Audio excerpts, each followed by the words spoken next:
بسم اللہ الرحمن الرحیم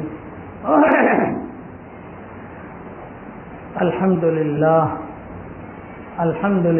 نحمده ونستعینه ونستغفره ونؤمن به ونتوکل علیہ ونعوذ باللہ من شرور انفسنا ومن سیئات اعمالنا من يهده الله فلا مضل له ومن يضلله فلا هادي له ونشهد أن لا إله إلا الله وحده لا شريك له ونشهد أن سيدنا ومولانا محمدا عبده ورسوله صلى الله عليه وعلى آله وأصحابه وبارك وسلم تسليما كثيرا كثيرا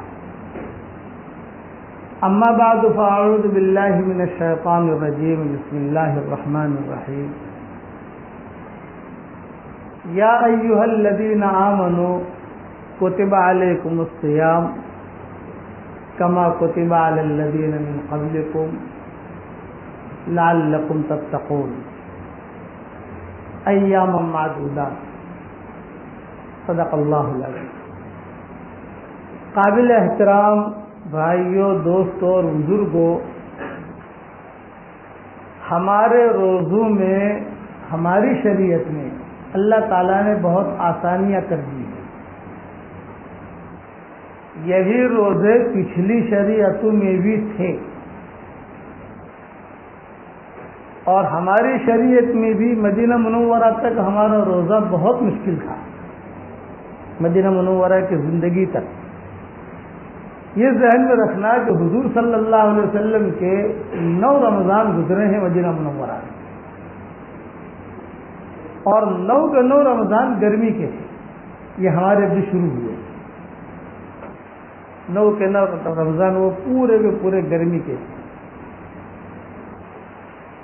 آپ صلی اللہ علیہ وسلم کی سحری جو ہوتی تھی وہ 3 یا 4 کھجوروں پر ہوتی تھی، 4 کھجوریں، 3 کھجوریں۔ کبھی کبھار کھانا مل گیا، کبھی کسی کو یہاں سے آ گیا، ایک 2 گلاس پانی، پیالے ہوتے تھے، پانی پی لیا، کھجور کھا لی، اور وہ سحری ہو گئی۔ لیکن فرق یہ ہے کہ اس زمانے کا یعنی مدینہ منورہ کا جو شروع روزے تھے اس کی ترتیب یہ روزے سے الگ تھی۔ بھئی ہمارے یہاں تو یہ ہے کہ سورج غروب ہو گیا، افطاری کر لو، اور صبح ساجد تک جو کھاؤ پیو، بیوی کے ساتھ بھی رہو، جو بھی ہے اجازت مل گئی۔ اس وقت یہ نہیں تھا، پچھلی شریعتوں میں بھی یہ نہیں تھا، اور ہماری شریعت میں بھی مدینہ منورہ کے شروع دنوں میں جو رمضان آیا تو وہ چیز نہیں تھی، بلکہ یہ تھا کہ آدمی سورج غروب ہونے کے بعد عشاء کی نماز سے پہلے اگر معمولی سا بھی وہ سو لیا، آنکھ لگ گئی، تو اس کا دوسرا روزہ شروع ہو گیا کنٹینیو، کہ اس کی سحری ہوگی۔ منع تھا کہ جہاں سورج غروب ہوا اور سورج غروب ہونے کے بعد عشاء کی نماز سے پہلے آپ تھوڑا ہے سورج غروب ہونے کے بعد اگر معمولی جھوکا بھی لے لیا تو اس کی سحری ہوگی اور اس کا دوسرا روزہ شروع ہو گیا، چاہے کھایا ہو نہ کھایا ہو، کچھ بھی ہو۔ یہ ترتیب تھی، پچھلی شریعتوں میں تو تھی، ہماری شریعت میں بھی یہی تھا۔ ایک صحابی تھے، دیہات کے رہنے والے، مدینہ منورہ کے تھے، ان کے باغات وغیرہ تھے، یعنی غریب آدمی تھے، مزدوری کرتے تھے۔ گرمی کے روزے مزدوری کر کے عصر کے وقت گھر پر آئے اور بیوی سے کہا کہ میں تو بہت تھکا ہوں اور بھوک بھی بہت لگ رہی، میرے لیے کہیں سے تم کچھ افطاری کا انتظام۔ تو بیوی نے کہا گھر میں تو افطاری کے لیے کچھ بھی نہیں ہے، افطاری کے لیے تو گھر میں کچھ نہیں۔ اب دونوں میاں بیوی بیٹھے ہیں سورج کے انتظار میں، جب سورج ڈوبے تو کچھ پانی سے پی لینا کم سے کم۔ تو بیوی نے کہا کہ تمہیں بھوک بہت لگ رہی ہے، بہت کمزوری لگ رہی ہے، چلو میں تمہارے لیے افطاری کا انتظام کرتی ہوں، کہیں جاتی ہوں۔ کچھ کھجورے مل جائیں، کچھ یہ ہو جائے. سورج غروب ہو گیا، یہ تو تھکے آ رہے تھے، تو بیوی کے انتظار میں پانی روزہ تو افطار کر لیا انہوں نے، لیکن وہ کبھی ابھی آئے گی شاید کہیں سے کوئی کھجور لائے گی، روٹی کا ٹکڑا لائے گی، یہ لائے گی، تو وہ جو خراٹے لینے لگے، نیند آ گئی. بیوی آئی کچھ لے کر، تو بیوی نے زور سے کہا کہ ارے اللہ کے بندے تو ہلاک ہو گیا، ہلکتا نفسک، تو ختم ہو گیا، ہلاک ہو گیا. اب زور سے جو کہا تو آنکھ کھولی، تو کہا اللہ کے بندے سحری ہو گئی، روزہ شروع ہو گیا. یہ تھا. اب وہ تو شریعت تھی، اس کو تو بدل نہیں سکتا. تو اب روزہ ان کا شروع، ویسے بھوک لگ رہی تھی اور یہاں جو ہے یہ روزہ شروع ہو گیا، اب تو کچھ کھا پی نہیں سکتے.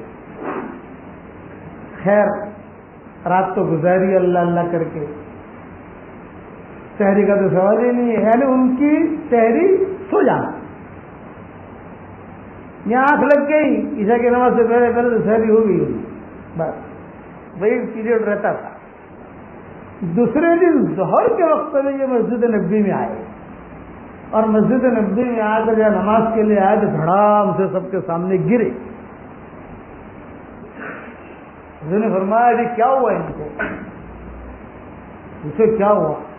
تو بیوی نے آگے قصہ سنایا، یہ ہوا یہ ہوا یہ ہوا یہ ہوا یہ ہوا. سو گئے. آپ نے فرمایا کہ اوہو اللہ میری امت کے لیے آسانی کر دے، آسانی کر دے. پھر قرآن کی آیتیں نازل ہوئی، احل لکم لیلۃ الصیام الرفث الی نسائکم. یہ آیتیں جو نازل ہوئی ہیں وہ اس پر نازل ہوئی. حتی یتبین لکم الخیط الابیض من الخیط الاسود من الفجر ثم اتموا الصیام الی اللیل. یہ آیتیں نازل ہوئی کہ چلو کوئی بات نہیں، سورج غروب ہو جائے تو صبح صادق تک جو ہے تم کھا بھی سکتے ہو، پی بھی سکتے ہو، سو بھی سکتے ہو، بیوی کے پاس بھی جا سکتے ہو. سب کچھ جو ہے وہ احکامات بدل دیے اللہ نے. اب شریعت میں آسانی آ گئی، لیکن یہ آسانی کا ہم نے فائدہ یہ اٹھایا کہ اسے قبول کرتے. قبول کیا کرتے بلکہ اس میں بھی ہم نے چالاکیاں کرنی شروع کر دی. سراجی مولوی صاحب 8 پڑھیں، 12 پڑھیں، 16 پڑھیں، 20 پڑھیں. ارے تجھے 8 سے 12 سے کیا مطلب؟ بھائی ہمیں 8 12 کی بحث میں پڑھنے کی ضرورت کیا ہے؟ یہ نوٹ بندی ہوئی نا ہمارے ہندوستان میں، تو 4-4 ہزار روپئے کے لیے پورا دن لائن میں کھڑا رہتا تھا مسلمان بدلنے کے لیے. 4,000 10,000 روپئے پورا دن بغیر کھائے پیے، اور یہاں تراویح میں کھڑا ہونا مشکل ہے. اور بعض میں پڑے گا کہ 8 رکعت. ہمیشہ ایک اصول یاد رکھنا، کبھی بھی یہ چکروں میں مت پڑنا. یہ چکروں میں پڑھنے سے خطرہ ہے کہ کہیں آدمی کا ایمان ختم نہ ہو جائے. تو بڑے بڑے لوگوں کا کام ہے 8 پڑھیں، 12 پڑھیں، 16 پڑھیں، 20 پڑھیں. میں تو ایک بات خالی سمجھاتا ہوں، جو 8 پڑھے اللہ اس کی بھی قبول کرے، جو 10 پڑھے اللہ اس کی بھی قبول کرے، جو 12 پڑھے اللہ اس کی بھی قبول کرے، جو 16 پڑھے اللہ اس کی بھی قبول کرے، جو 20 پڑھے اللہ اس کی بھی قبول کرے. بس 20 پڑھنے میں یہ ہے کہ ساری حدیثوں پر عمل ہو جاتا ہے. یہ سب سے بڑا فائدہ ہے کہ جتنی حدیثیں اور اقوال ہیں 20 پڑھے گا آدمی تو سب کو گھیرے میں لے جائے گا. 8 پڑھے گا تو کئی حدیثیں چھوٹ جائیں گی، 10 پڑھے گا تو بھی کئی حدیثیں چھوٹ جائیں گی، 12 پڑھے گا تو بھی کئی حدیثیں چھوٹ جائیں گی، اور یہاں 20 پڑھے گا تو ساری حدیثوں کا مجموعہ آ گیا، کوئی حدیث چھوٹی نہیں، سب حدیثوں پر عمل ہو گیا. اس لیے قرآن نے کہا ایام معدودات، یہ روزے میں کہا گنے چنے دن ہے، گنے چنے دن. آدھا تو گیا. اور یہ اتنی اونچی نیکی ہے کہ حشر کے میدان میں جب آدمی کی نیکیاں دی جائیں گی نا، کسی کو کسی کی ضرورت کی ہوتی نیکی دی جائے گی، کسی کو ستایا تو نیکی دی جائے گی. روزے والی نیکی اللہ نہیں دے گا. اللہ کہے گا یہ تو میرے لیے، یہ نہیں دوں گا، سیٹلمنٹ کروا دوں گا لیکن میری چیز نہیں دوں گا. نماز دے دے گا، قرآن پڑھنے کی ضرورت تو وہ دے دے گا اللہ تعالیٰ، لو چلو. حج دے دے گا، عمرہ دے دے گا، لو تمہارا بیان حساب کتاب ٹھیک کرو. لیکن حساب کتاب ٹھیک کرنے کے لیے روزے والی نیکی نہ. یہ بہت بڑی پوائنٹ ہے کہ روزے والی نیکی میں نہیں دیتا. اللہ کہے میری چیز کیوں دوں؟ ہاں معاملہ ہے تمہارا، میں اس کو ٹھیک ٹھاک کرا دوں گا.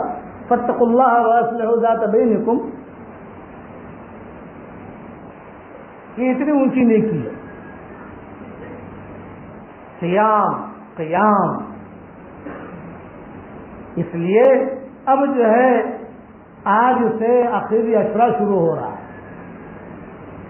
3 کام کرنے ہیں آخری اشرے. یہ بہت مختصر، اگر 3 کام کرو گے تو آپ کو لیلۃ القدر کا ثواب مل جائے گا انشاءاللہ. 3 کام کرو گے انشاءاللہ بھائی. پہلا کام تو یہ ہے کہ عصر کی نماز کے بعد سے اس رات کا انتظار کرنا. جیسے اچھا اس میں ساک راتوں کا حساب کتاب مت کرو آپ، کیونکہ ہمارے یہاں آج ساک رات ہے تو مکہ مکرمہ حرمین میں کل تھی. اپن تو پورا آخری اشرا ہی پکڑ لے نا. کوئی 10 سال تو 3 کام کرنے ہی نہیں ہے، خالی 10 دن کرنے. عصر کی نماز کے بعد سے اس رات کا انتظار کرنا، استقبال کرنا. کیا مطلب؟ ہو سکتا ہے آج کی رات ہو سکتا ہے کہ جو آج تیاری کرے آدمی. یہ تو کوئی مہمان آتا ہے تو مہمان کے آدمی انتظار کرتا ہے، استقبال کرتا ہے. ایک کام یہ کرنا ہے. دوسرا کام یہ کرنا ہے عشاء کی نماز جماعت کے ساتھ پڑھنی ہے، فجر کی نماز جماعت کے ساتھ پڑھنی ہے. کہ جس نے عشاء کی نماز جماعت کے ساتھ پڑھ لی، فجر کی نماز جماعت کے ساتھ پڑھ لی، پوری رات عبادت کرنے کا ثواب ملتا ہے. یہ صحیح حدیث شریف میں. یہ 2 کام ہو گئے. تیسرا کام یہ کرنا ہے کہ یہ راتیں اب جو آئیں گی، آج کی رات سے شروع ہوگی، رات کے کسی نہ کسی حصے میں کچھ نہ کچھ عبادت ضرور کرو تاکہ اس رات کے قیام میں ہمارا نام لکھا جائے. تہجد پڑھ لو، قرآن پڑھ لو، درود شریف پڑھ لو. میں تو کہتا ہوں کہ آپ جو بیٹھ کر نہیں پڑھ سکتے، لیٹے لیٹے سبحان اللہ پڑھ لو. تاکہ فرشتے لکھ لے کہ اس آدمی نے جو ہے آج کی رات میں قیام کیا تھا. یہ پوائنٹیں ہیں تو فرشتہ ضرور لکھے گا کہ یہ غافلین میں نہیں ہے، کہ یہ آدمی غافل نہیں. وما تفعلوا من خیر یعلمہ اللہ. کوئی بھی نیک کام کرو گے تو اللہ کو معلوم ہے.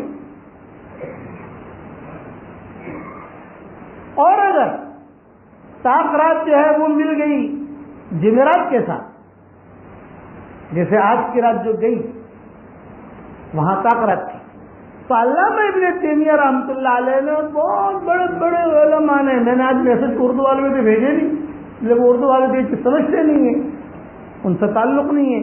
یہ عربی کتابوں کا جو مسئلہ ہے، میں نے عربوں کو بھیجے تو انہوں نے بہت جزاک اللہ کی مجھے میسج آئے. علامہ ابن تیمیہ کہا کرتے تھے کہ ساک رات اگر جمعرات کے ساتھ مل گئی یعنی شب جمعہ تو 100% وہ شب قدر ہوتی. یہ ابن تیمیہ، امام شافعی، یہ بڑے بڑے لوگوں نے اپنی اپنی کتابوں میں یہ بھی لکھا ہے تو شب قدر ہوتی. یہ علامتیں. اس لیے یہ ایام معدودات، روزہ اور قرآن، یہ 2 نیکیاں ایسی ہیں جو حشر کے میدان میں سفارش کری، لڑے گی، اللہ کے سامنے کھڑی رہے گی. بہترین وکیل سفارش کر. اور اگر کسی کا روزہ ٹھیک نہیں ہوا کہ اس نے غیبت کر لی, روزہ خراب ہو گیا. جھوٹ بولا, روزہ خراب ہو گیا. حرام مال پیٹ میں چلا گیا, روزہ خراب ہو گیا. تو حشر کا میدان میں اسے کہہ دیا جائے گا کہ تجھے سوائے بھوک اور پیاس کے کچھ بھی نہیں ملا ہے, خالی ہاتھ, مفلس. رب تال للقرآن والقرآن یلعن. حدیث شریف میں بہت قرآن پڑھنے والے ایسے ہیں جو قرآن پڑھتے ہیں اور قرآن ان کے لیے بد دعا کرتا ہے, اور بہت روزہ رکھنے والے ایسے ہیں کہ سوائے بھوک اور پیاس کو انہیں کچھ نہیں ملتا. حشر کے میدان میں خالی ہاتھ کھڑے ہوں گے. اس لیے صبح کا بھٹکا ہوا شام کو واپس آئے اسے بھٹکا ہوا نہیں کہتے. شام کا بھٹکا ہوا صبح واپس آ جائے اسے بھٹکا ہوا نہیں کہتے. بھٹک گیا آدمی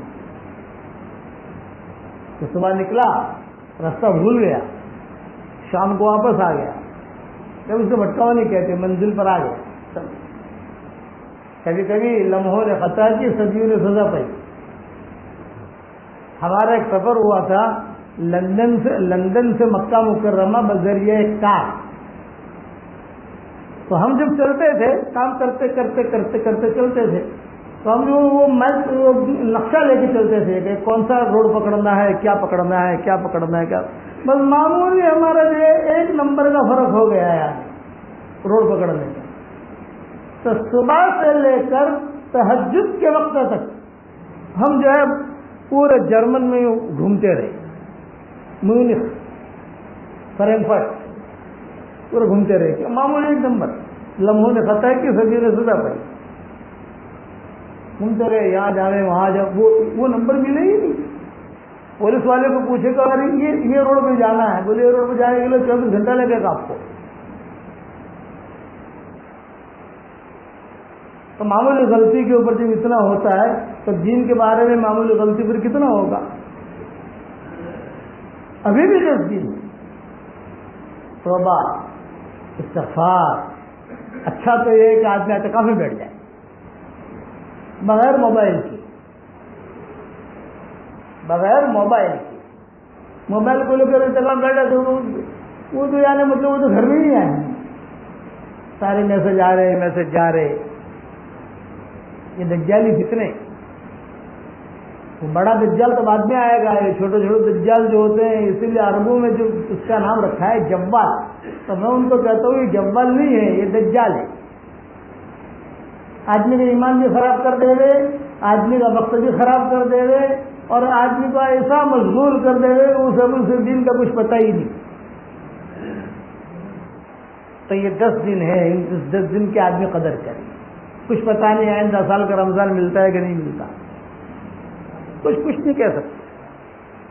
ہماری اس مجلس کے اندر ہماری اس مسجد میں پروگرام میں کئی لوگ گزشتہ سال تھے, آج بیچارے خبروں میں چلے گئے. موت کا کوئی بھروسہ نہیں, کب آ جائے گا. چلتے چلتے جو ہے فرشتہ آ جاتا ہے, لے کے چل دیتا ہے. یہ نہیں ہے کہ بیمار آدمی وہی مرے گا, نہیں, صحت مند ہوتا ہے آدمی چل دیتا ہے. ہر آدمی کا ایک وقت مقرر ہے. اس لیے ایک ہی جملہ ہے قرآن میں جو بہت ہی بھرا ہوا ہے, فاستبقوا الخیرات, نیکی میں آگے بڑھو, نیکی میں آگے بڑھو. رمضان کو رمضان اسی لیے کہتے ہیں کہ یہ گناہوں کو جلا دیتا ہے, گناہوں کو یہ مہینہ ختم کر دیتا ہے. اس میں خیر خیرات بھی رکھی گئی, اس کے اندر دعائیں بھی قبولیت کی رکھی گئی. 24 گھنٹے میں ایک دعا اللہ ضرور قبول کرتا ہے.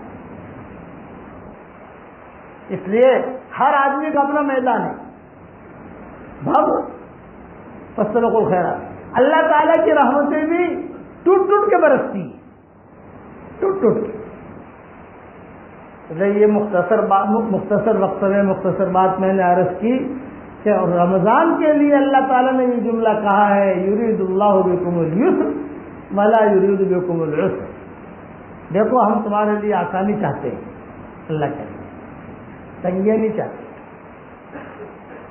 کہ تمہارے لیے ہم تنگیاں نہیں چاہتے، آسانیاں چاہتے ہیں. کتب علیکم الصیام کما کتب علی الذین من قبلکم لعلکم تتقون، تم پر روزے فرض کیے گئے ہیں جیسے پچھلی امتوں پر فرض کیے گئے تھے، اور رمضان کے روزے جب قبول ہوں گے تو اللہ تقویٰ دے گا. یہ روزے کا نتیجہ تقویٰ ہے، ملایا اللہ نے دونوں کو ساتھ میں، کہ روزے کا نتیجہ تقویٰ، اور تقوی کا نتیجہ جو استغفار پر اللہ دیتا ہے وہی اللہ تقوی پر دیتا ہے. یجعل له مخرجا ويرزقه من حيث لا يحتسب، تنگیوں سے اللہ نکالے گا اور ایسی جگہ سے روزی دے گا تو اس کا وہم و گمان بھی نہیں ہوگا.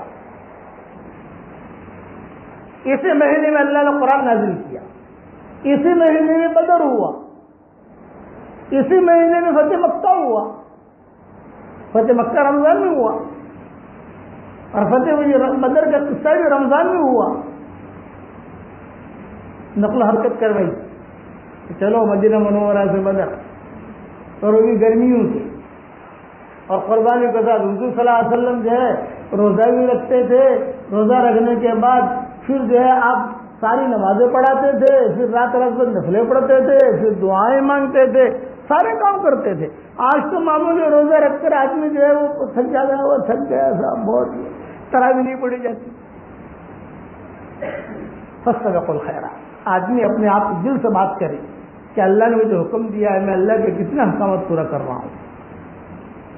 تھوڑا سا مراقبہ کر لے، تھوڑا سا ہاتھ بند کر کے آدمی اتنا سوچ لے کہ اگر میں مر جاؤں گا تو اللہ کو کیا جواب دوں گا.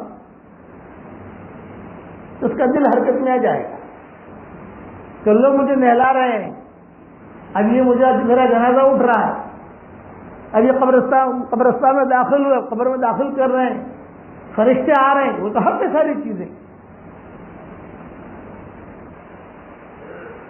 آدمی کہے گا کہ اللہ پاک اب کروں گا، آپ کر گئے نہ. جتنے مرحومین جو مسلمان ہیں وہ قبروں میں چلے گئے، تو رمضان کے مہینے میں کتابوں میں لکھا ہے کہ عذاب ان کے اوپر بہت ہلکا، کم، ختم کی چیزیں ہو جاتی ہیں. چلو رمضان کا مہینہ ہے تو وہ یہ کہتے ہیں کہ اللہ 1 منٹ اگر ہمیں رمضان کی مل جائے، 1 منٹ تجھے ہم راضی کر دیں، انہیں واپس نہیں آ سکتے. وہ تمنا کریں گے ہمیں کچھ تھوڑا سا مل جائے وقت، اس لیے کہ اس وقت میں رحمت نازل ہوتی ہے. عذاب یعنی اللہ تعالیٰ اگر رمضان کے مہینے میں کوئی عذاب آیا تو سمجھ لو کہ اللہ بہت ناراض ہے. جیسے عید کے دن باپ جو ہے بڑے بچوں کو مارے، عید کا دن ہو، خوشی کا دن ہے، اور باپ بچوں کو بہت مارے، مطلب تو اس کا بہت بھر گیا ہے. تو یہ کیا اس نے، کیا گھر میں شادی ہو اور شادی والے دن باپ جو ہے بچوں کی بہت پٹائی کر رہا، اس کا مطلب تو بہت بھرا ہوا ہے اس کا. تو علماء نے لکھا ہے کہ رمضان کے مہینے میں اگر آسمانی سلطانی کوئی معاملہ ہے سمجھ لو اللہ بہت ناراض ہے. لوگوں کو منانا مشکل ہے، اللہ کو منانا آسان ہے. صدقہ کر لے آدمی، قرآن شریف کی تلاوت کر لے. ان الحسنات یذھبن السیئات، نیکیاں جو ہے برائیوں کو ختم کر دیتی ہے. ایک تو یہ بات ذہن میں رکھنا. دوسرا میں ایک آپ کو ہدیہ دے رہا ہوں جو میں نے اپنے بیان میں بھی کہہ دیا، واٹس ایپ کے سبق میں بھی واٹس ایپ کے سبق میں آ گیا، سمرتات الکرسی والا آ گیا. لیکن کئی لوگ ایسے ہوتے ہیں کہ جو نہ رات کے بیان میں ہوتے ہیں یہاں اور نہ واٹس ایپ کا سبق سنتے ہیں. کئی لوگ ایسے بھی ہوتے ہیں، سارے لوگ سنتے نہیں. یہ جو ہدیہ دے رہا ہوں یہ کوئی حدیث میں نہیں ہے، لیکن بہت بہت بہت مجرد ہے. زندگی میں ایک مرتبہ آدمی یہ عمل کر لے. بڑے بڑے فقہاء نے، علماء نے لکھا ہے ایک مرتبہ زندگی میں، اور وہ عمل کرنے کے لیے بہترین وقت ہے رمضان کا مہینہ. ابھی تو 15 دن باقی، آدھے گھنٹے کا عمل ہے. 100 مرتبہ آیت الکرسی پڑھ لینی ہے ایک ہی بیٹھک میں. شرط اتنی بس پہلی مرتبہ خالی بسم اللہ الرحمن الرحیم پڑھنا ہے، اعوذ باللہ من الشیطان الرجیم بسم اللہ الرحمن الرحیم. ہر مرتبہ بسم اللہ الرحمن الرحیم نہیں پڑھنا. کھانا جب شروع کرتے ہیں تو پہلی مرتبہ پڑھتے ہیں بسم اللہ الرحمن الرحیم. ہر لقمے پر بسم اللہ نہیں پڑھی جاتی. ہر لقمے پر پڑھے گا تو کھانا کیا کھائے گا بیچارہ؟ ہر لقمے پر پڑھے گا تو کھانا نہیں کھا سکے گا. ایک لوگوں نے کھایا پھر پڑے گا بسم اللہ الرحمن الرحیم، پھر لوگوں نے کھایا تو کھا سکے. 100 مرتبہ ایک بیٹھک میں یکسوئی کے ساتھ آیت الکرسی آپ پڑھ لیجیے. یہ بہت بڑی حفاظت کا ایک حصار ہے. حصار جنات بھی آپ سے ڈرے گا. آپ جنت سے نہیں ڈرو گے، جنات آپ کو دیکھ کے مانگے گا. شہر کا اثر نہیں ہوگا انشاءاللہ. جن آ نہیں سکے گا. یہ تو ہو گیا ایک مرتبہ. تو رمضان کا مہینہ اس کے لیے علماء نے لکھا ہے کہ بہت بہت موضوع ہوتا ہے، کسی بھی وقت پڑھ لیں آپ. پھر روزانہ 10 مرتبہ آیت الکرسی پڑھتے رہو. ہر فرض نماز کے بعد ایک مرتبہ آدمی پڑھتا ہی پڑھتا ہے. صحیح حدیثوں میں آیت الکرسی تو جو ہے وہ تو خزانوں میں سے ہے، عرش کے خزانوں میں سے ہے کہ 100 10 مرتبہ ایک مرتبہ تو پڑھتا ہی پڑھتا ہے. ہر فرض نماز کے بعد 2 مرتبہ کر لو، 10 مرتبہ ہو گیا. اب چلتے رہو. ایکسیڈنٹ سے انشاءاللہ حفاظت، جنات سے حفاظت، جادو سے حفاظت، یا آج کل جو حالات چل رہے ہیں دجالی فطرے ان سے حفاظت، دجالی ستاروں سے اللہ حفاظت کرے گا. کہ بڑے بڑے لوگ کبھی کبھی پریشان کرتے ہیں، اللہ تعالیٰ اس کو بچاتا رہے گا. روحانی جسمانی بیماریوں سے آدمی بچتا رہے گا. شرط یہ ہے کہ اگر رمضان میں نہیں کر سکتے، مشغول ہو تو شوال میں کر لو. لیکن بہترین گھڑی رمضان کی آخری اشرا بہت اچھا، تو اس میں جو ہے 100 مرتبہ آپ پڑھ لو. 100 مرتبہ بیوی سے کہتے وہ پڑھ لے، بچے پڑھ لے، وہ نہیں پڑھ سکتے تو آپ پڑھ لو کم سے کم. کسی زمانے میں ایک جن تھا جو بڑے بڑے عفریت، بڑے جن کو کہتے ہیں عفریت، جو ہمارا قصہ چل رہا ہے رات کے بلقیس والا. قال عفریت من الجن، یہ کسی کے قابو میں نہیں آتی. تو اتنی چینیاں وغیرہ کے زمانے میں وہ عفریت بہت پریشان کرتا تھا. اس کا نام ہی قرآن میں رکھا ہے عفریت.